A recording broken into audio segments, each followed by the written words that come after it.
Shoshilinch tezkor xabar. Ertaga O'zbekiston hududida qanday ob-havo bo'lishi ma'lum qilindi. Assalomu alaykum hurmatli tomoshabin. Tezkor yangiliklardan birinchilardan bo'lib xabardor bo'lishni istasangiz, videomiz ostida bir dona like va podpisatsiya tugmachasini bosib qo'yishni unutmang. O'zgidromet ertaga 20-aprel uchun ob-havo prognozini e'lon qildi. Unga ko'ra Toshkent shahrida yog'ingarchilik kutilmaydi. Harorat kechasi 10-12 daraja, kunduzi 24-26 daraja bo'ladi. Qoraqalpog'iston Respublikasida ayrim joylarda qisqa muddatli yomg'ir yog'ishi, momaqaldiroq bo'lishi mumkin. Harorat kechasi 10-15 daraja, kunduzi 24-29 daraja bo'ladi. Xorazm viloyatida yog'ingarchilik kutilmaydi. Harorat kechasi 10-15 daraja, kunduzi 24-29 daraja bo'ladi. Buxoro va Navoiy viloyatlarida yog'ingarchilik kutilmaydi.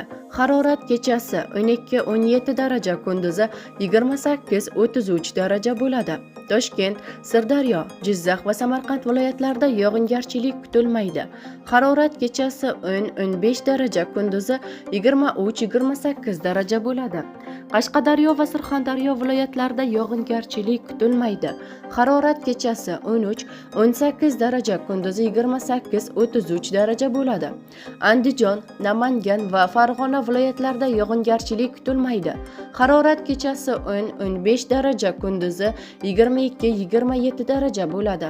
Respublikaning tog' oldi va tog'li hududlarida esa havo o'zgaruvchan bo'ladi. Ayrim joylarga yomg'ir yog'ishi, momaqaldiroq bo'lishi mumkin. Sel suv toshqin hodisalari yuzaga kelishi mumkin. Harorat kechasi 2-7 daraja iliq, kunduzi 13-18 daraja iliq bo'ladi.